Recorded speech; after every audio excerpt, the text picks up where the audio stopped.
न सिर्फ गुलाल का रंग, न केवल खुशियों की तरंग, सच्ची होली तो है परमात्म संग का रंग।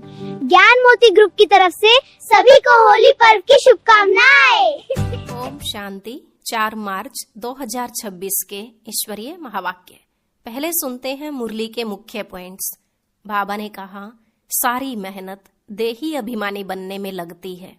जैसे बाप को कभी देह अभिमान नहीं आ सकता, ऐसा तुमको भी बनना है। कोई से लड़ना झगड़ना या नवाबी ठाठ से चलना, यह देह अभिमान है। भले ही राजयोगी हैं, लेकिन फिर भी बहुत साधारण होकर रहना है। फिर बाबा ने कहा, तुम्हें सबको 2 बाप का राज समझाना है। जो देही अभिमानी बन बाप का परिचय देते हैं, गोया बहुतों का कल्याण करते हैं। यह है रूहानी बाप की रूहानी नॉलेज। तुम रूहानी बच्चों प्रति, तुम्हें तो नशा होना चाहिए कि स्वयं बाप हमें रूहानी यात्रा सिखलाते हैं। लास्ट में बाबा ने कहा, प्रजा तो ढेर बन रही है, राजा बनने में ही मेहनत है। भले कोई गरीब है, परंतु श्रद्धा व प्यार से अगर थोड़ा भी दान करते हैं तो रिटर्न में बहुत मिलता है। दान करने वाले जरूर राजाई घर में जन्म लेंगे। अब सुनते हैं महावाक्यों को विस्तार से। बाबा ने कहा, मीठे बच्चे, तुम्हारा धंधा है मनुष्यों को सुजाग करना, रास्ता बताना। जितना तुम देही अभिमानी बनकर बाप का परिचय सुनाएंगे, उतना कल्याण होगा। प्रश्न, गरीब बच्चे अपनी किस विशेषता के आधार पर साहूकारों से आगे जाते हैं? उत्तर, गरीबों में दान पुण्य की बहुत श्रद्धा रहती है। गरीब भक्ति भी लगन से करते हैं। साक्षात्कार भी गरीबों को होता है। साहूकारों को अपने धन का नशा रहता, पाप जास्ती होते, इसलिए गरीब बच्चे उनसे आगे चले जाते हैं। गीत। ओम नमो शिवाय। ओम शांति। तुम मात पिता, हम बालक तेरे, यह तो जरूर परम पिता परमात्मा की महिमा गाई हुई है। यह तो क्लियर महिमा है, क्योंकि वह रचयिता है। लौकिक माँ बाप भी बच्चे के रचयिता हैं। पारलौकिक बाप को भी रचता कहा जाता है। बंधु सहायक बहुत महिमा गाते हैं। लौकिक बाप की इतनी महिमा नहीं है। परम पिता परमात्मा की महिमा ही अलग है। बच्चे भी महिमा करते हैं। ज्ञान का सागर है, नॉलेजफुल है, उनमें सारा ज्ञान है। नॉलेज कोई शरीर निर्वाह की पढ़ाई का नहीं है। उनको ज्ञान का सागर नॉलेजफुल कहा जाता है, तो जरूर उनके पास ज्ञान है, परंतु कौन सा ज्ञान? यह सृष्टि चक्र कैसे फिरता है, उसका ज्ञान है। तो वही ज्ञान सागर पतित पावन है। श्री कृष्ण को कभी पतित पावन व ज्ञान का सागर नहीं कहते। उनकी महिमा बिल्कुल न्यारी है। दोनों हैं भारत के निवासी। शिव बाबा की भी भारत में महिमा है। शिव जयंती भी यहाँ मनाते हैं। श्री कृष्ण की जयंती भी मनाते हैं। गीता की भी जयंती मनाते हैं। 3 जयंती मुख्य हैं। अब प्रश्न उठता है कि पहले जयंती किसकी हुई होगी, शिव की या श्री कृष्ण की? मनुष्य तो बिल्कुल ही बाप को भूले हुए हैं। श्री कृष्ण की जयंती बड़े धूमधाम से प्यार से मनाते हैं। शिव जयंती का इतना किसको पता नहीं है, न गायन है। शिव ने क्या आकर किया, उनकी बायोग्राफी का किसको पता नहीं है। श्री कृष्ण की तो बहुत बातें लिख दी हैं। गोपियों को भगाया, यह किया। श्री कृष्ण के चरित्रों की खास एक मैगजीन भी निकलती है। शिव के चरित्र आदि कुछ है नहीं। श्री कृष्ण की जयंती कब हुई, फिर गीता की जयंती कब हुई? श्री कृष्ण जब बड़ा हो तब तो ज्ञान सुनावे। श्री कृष्ण के बचपन को तो दिखाते हैं, टोकरी में डालकर पार ले गए।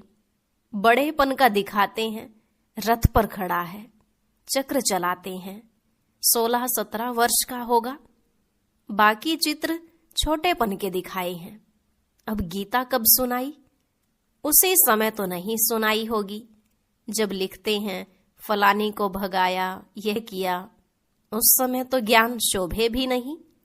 ज्ञान तो जब बुजुर्ग हो तब सुनाए। गीता भी कुछ समय बाद सुनाई होगी। अब शिव ने क्या किया कुछ पता नहीं। अज्ञान नींद में सोए पड़े हैं। बाप कहते हैं, मेरी बायोग्राफी का कोई को पता नहीं है। मैंने क्या किया, मुझे ही पतित पावन कहते हैं। मैं आता हूं तो साथ में गीता है। मैं साधारण बूढ़े अनुभवी तन में आता हूं। शिव जयंती तुम भारत में ही मनाते हो। श्री कृष्ण जयंती, गीता जयंती, यह 3 मुख्य हैं। राम की जयंती तो बाद में होती है। इस समय जो कुछ होता है वह बाद में मनाया जाता है। सतयुग त्रेता में जयंती आदि होती नहीं। सूर्यवंशी से चंद्रवंशी वर्षा लेते हैं और किसकी महिमा है नहीं। सिर्फ राजाओं का कारोनेशन मनाते होंगे। बर्थडे तो आजकल सब मनाते हैं, वह तो कॉमन बात हुई। श्री कृष्ण ने जन्म लिया, बड़ा होकर राजधानी चलाई, उसमें महिमा की तो बात ही नहीं। सतयुग त्रेता में सुख का राज्य चला आया है। वह राज्य कब कैसे स्थापन हुआ यह तुम बच्चों की बुद्धि में है। बाप कहते हैं, बच्चों मैं कल्प कल्प कल्प के संगम युग पर आता हूँ। कलयुग का अंत है पतित दुनिया, सतयुग आदि पावन दुनिया। मैं बाप भी हूँ। तुम बच्चों को वर्षा भी दूंगा। कल्प पहले भी तुमको वर्षा दिया था, इसलिए तुम मनाते आए हो। परंतु नाम भूल जाने से श्री कृष्ण का नाम डाल दिया है। बड़े ते बड़ा शिव है ना। पहले तो जब उनकी जयंती हो तब फिर साकार मनुष्य की हो। आत्माएं तो सब वास्तव में ऊपर से उतरती हैं। मेरा भी अवतरण है। श्री कृष्ण ने माता के गर्भ से जन्म लिया, पालना ली। सबको पुनर्जन्म में आना ही है। शिव बाबा पुनर्जन्म नहीं लेते हैं, आते तो है ना। तो यह सब बाप बैठ समझाते हैं। ब्रह्मा विष्णु शंकर की त्रिमूर्ति दिखाते हैं ना। ब्रह्मा द्वारा स्थापना, क्योंकि शिव को तो अपना शरीर है नहीं। खुद बैठ बताते हैं, मैं इनके बूढ़े तन में आता हूं। यह अपने जन्मों को नहीं जानते हैं। इनके बहुत जन्मों के अंत का यह जन्म है। तो पहले पहले समझाना पड़े, शिव जयंती बड़ी या श्री कृष्ण जयंती बड़ी। अगर श्री कृष्ण ने गीता सुनाई तो गीता जयंती तो श्री कृष्ण के बहुत वर्षों के बाद हो सके, जबकि श्री कृष्ण बड़ा हो। यह सब समझने की बातें हैं ना। लेकिन वास्तव में शिव जयंती के बाद हुई फट से गीता जयंती। यह भी पॉइंट्स बुद्धि में रखनी है। पॉइंट तो ढेर हैं, बिगर नोट किए याद रह न सके। बाबा इतना नजदीक है, उनका रथ है। वह भी कहते हैं सब पॉइंट्स समय पर याद आ जाएं मुश्किल है। बाबा ने समझाया है, सबको 2 बाप का राज समझाओ। शिव बाबा की जयंती मनाते हैं, जरूर आता होगा। जैसे क्राइस्ट बुद्ध आदि आकर अपना धर्म स्थापन करते हैं, वह भी आत्मा आकर प्रवेश कर धर्म स्थापन करती है। वह है हेवनली गॉड फादर, सृष्टि के रचयिता। तो जरूर नई सृष्टि रचेंगे, पुरानी थोड़े ही रचेंगे। नई सृष्टि को स्वर्ग कहा जाता है, अभी है नर्क। बाबा कहते हैं, मैं कल्प कल्प के संगम पर आकर तुम बच्चों को राजयोग का ज्ञान देता हूँ। यह है भारत का प्राचीन योग। किसने सिखाया? शिव बाबा का नाम तो गुम कर दिया है। एक तो कहते गीता का भगवान श्री कृष्ण और विष्णु आदि के नाम दे देते हैं। शिव बाबा ने राजयोग सिखाया था, किसको पता नहीं है। शिव जयंती निराकार की जयंती ही दिखाते हैं। वह कैसे आया, क्या आकर किया? वह तो सर्व का सद्गति दाता, लिबरेटर, गाइड है। अभी सर्व आत्माओं को गाइड चाहिए, परमात्मा। वह भी आत्मा है। जैसे मनुष्यों का गाइड भी मनुष्य होता है, वैसे आत्माओं का गाइड भी आत्मा चाहिए। वह तो सुप्रीम आत्मा ही कहेंगे। मनुष्य तो सब पुनर्जन्म ले पतित बनते हैं, फिर पावन बनाए वापस कौन ले जाए। बाप कहते हैं, मैं ही आकर पावन होने की युक्ति बताता हूं, तुम मुझे याद करो। श्री कृष्ण तो कह न सके कि देह का संबंध छोड़ो, वह तो 84 जन्म लेते हैं, सब संबंधों में आते हैं। बाप को अपना शरीर नहीं है। तुमको यह रूहानी यात्रा बाप सिखलाते हैं। यह है रूहानी बाप की रूहानी बच्चों प्रति रूहानी नॉलेज। श्री कृष्ण कोई का रूहानी बाप थोड़े ही है, सबका रूहानी बाप मैं हूं। मैं ही गाइड बन सकता हूं, liberator, guide, blissful, peaceful, ever pure, सब मेरे लिए कहते हैं। अभी तुम आत्माओं को नॉलेज दे रहे हैं। बाप कहते हैं, मैं इस शरीर द्वारा तुमको दे रहा हूं, तुम भी शरीर द्वारा नॉलेज ले रहे हो। वह है गॉड फादर। उनका रूप भी बताया है। जैसे आत्मा बिंदी है वैसे परमात्मा भी बिंदी है। यह कुदरत है ना। वास्तव में बड़ी कुदरत तो यह है।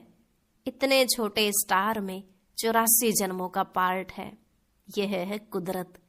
बाप का भी ड्रामा में पार्ट है। भक्ति मार्ग में भी तुम्हारी सर्विस करते हैं। तुम्हारी आत्मा में 84 जन्मों का पार्ट अविनाशी है। इसको कहा जाता है कुदरत। इसका वर्णन कैसे करें, इतनी छोटी सी आत्मा है। यह बातें सुनकर वंडर खाते हैं। आत्मा है भी स्टार मुआफिक, 84 जन्म एक्यूरेट भोगती है। सुख भी वह एक्यूरेट भोगेगी। यह है कुदरत। बाप भी है आत्मा, परमात्मा। उनमें सारी नॉलेज भरी हुई है जो बच्चों को समझाते हैं। यह है नई बातें। नए मनुष्य सुनकर कहेंगे, इनका ज्ञान तो कोई शास्त्र आदि में भी नहीं है। फिर भी जिन्होंने कल्प पहले सुना है, वसा लिया है, वही वृद्धि को पाते रहते हैं। टाइम लगता है, प्रजा ढेर बनती है। वह तो सहज है, राजा बनने में मेहनत है। मनुष्य जो बहुत धन दान करते हैं तो राजाई घर में जन्म लेते हैं। गरीब भी अपनी हिम्मत अनुसार जो कुछ दान करते होंगे तो वह भी राजा बनते हैं। जो पूरे भगत होते हैं वह दान पुण्य भी करते हैं।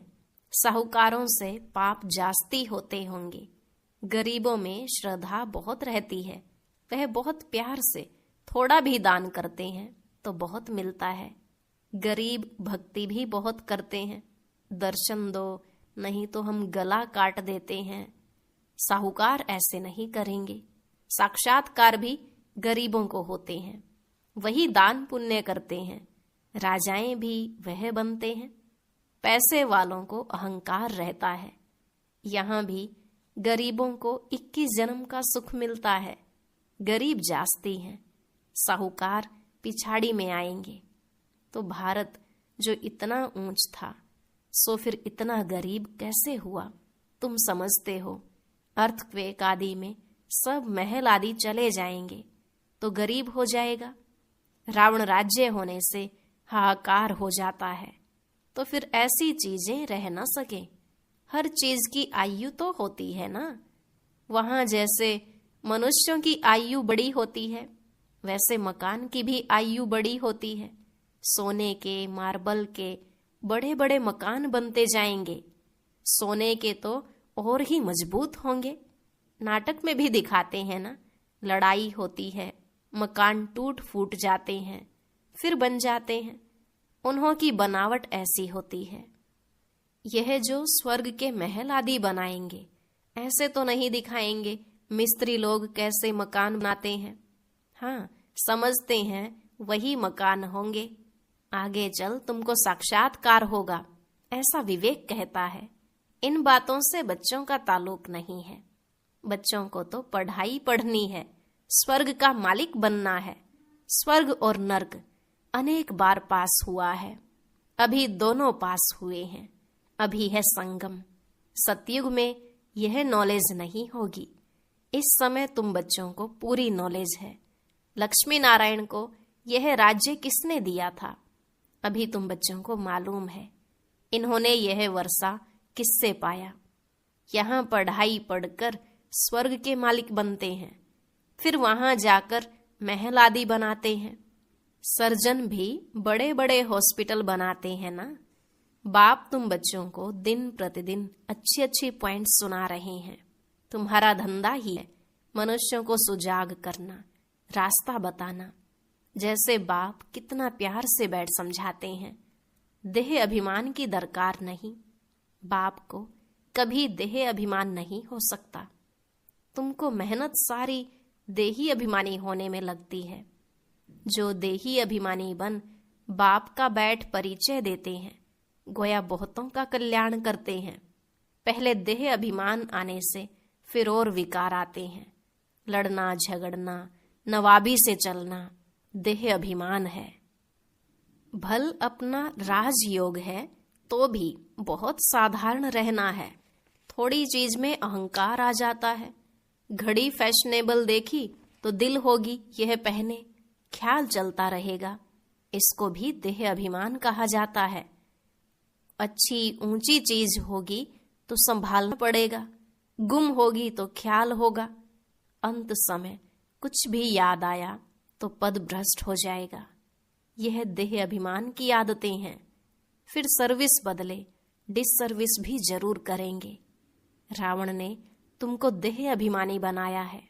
देखते हो बाबा कितना साधारण चलते हैं। हर एक की सर्विस देखी जाती है। महारथी बच्चों को अपना शो करना है। महारथियों को ही लिखा जाता है, तुम फलानी जगह जाकर भाषण करो। एक दो को बुलाते हैं, लेकिन बच्चों में देह अभिमान बहुत रहता है। भाषण में भल अच्छे हैं, परंतु आपस में रूहानी स्नेह नहीं है। देह अभिमान लून पानी बना देता है। कोई बात में झट बिगड़ पड़ना यह भी नहीं होना चाहिए। इसलिए बाबा कहते हैं कोई को भी पूछना है तो बाबा से आकर पूछे। कोई कहे बाबा आपको कितने बच्चे हैं? कहूंगा बच्चे तो अनगिनत हैं, परंतु कोई कपूत कोई सपूत अच्छे अच्छे हैं। ऐसे बाप का तो फरमान बरदार वफादार बनना चाहिए ना। अच्छा, मीठे मीठे सिकिलधे बच्चों प्रति माता पिता बाप दादा का याद प्यार और गुड मॉर्निंग। रूहानी बाप की रूहानी बच्चों को नमस्ते। रूहानी बच्चों की रूहानी बाप दादा को नमस्ते नमस्ते, गुड मॉर्निंग, शुक्रिया बाबा, शुक्रिया। धारणा के लिए मुख्य सार। पहला पॉइंट, देह अभिमान में आकर किसी भी प्रकार का फैशन नहीं करना है। जास्ती शौक नहीं रखने हैं। बहुत बहुत साधारण होकर चलना है। दूसरा, आपस में बहुत बहुत रूहानी स्नेह से चलना है। कभी भी लून पानी नहीं होना है। बाबा का सपूत बच्चा बनना है। अहंकार में कभी नहीं आना है। वरदान, अपने भाग्य और भाग्य विधाता के गुण गाने वाले सदा प्रसन्न चित भव। अपने भाग्य और भाग्य विधाता के गुण गाने वाले सदा प्रसन्न चित भव। बाबा ने कहा सभी ब्राह्मण बच्चों को जन्म से ही ताज तख्त तिलक जन्म सिद्ध अधिकार के रूप में प्राप्त होता है। तो इस भाग्य के चमकते हुए सितारे को देखते हुए अपने भाग्य और भाग्य विधाता के गुण गाते रहो तो गुण संपन्न बन जाएंगे। अपनी कमजोरियों के गुण नहीं गाओ, भाग्य के गुण गाते रहो। प्रश्नों से पार रहो, तब सदा प्रसन्न चित रहने का वरदान प्राप्त होगा। फिर दूसरों को भी सहज ही प्रसन्न कर सकेंगे। स्लोगन, एक नामी और इकोनॉमी से चलना ही ब्राह्मण जीवन में सफलता का आधार है। एक नामी और इकोनॉमी से चलना ही ब्राह्मण जीवन में सफलता का आधार है। अव्यक्त इशारे, निश्चय के फाउंडेशन को मजबूत कर सदा निर्भय और निश्चिंत रहो। निश्चय सदा ही निश्चिंत बनाता है, और जो निश्चिंत स्थिति में रहकर कोई भी कार्य करता है वह उसमें सफल जरूर होता है, क्योंकि निश्चिंत स्थिति में बुद्धि यथार्थ जजमेंट करती है। यथार्थ निर्णय का आधार है निश्चय बुद्धि, निश्चिंत स्थिति। उसमें सोचने की भी आवश्यकता नहीं है। और अभी सुन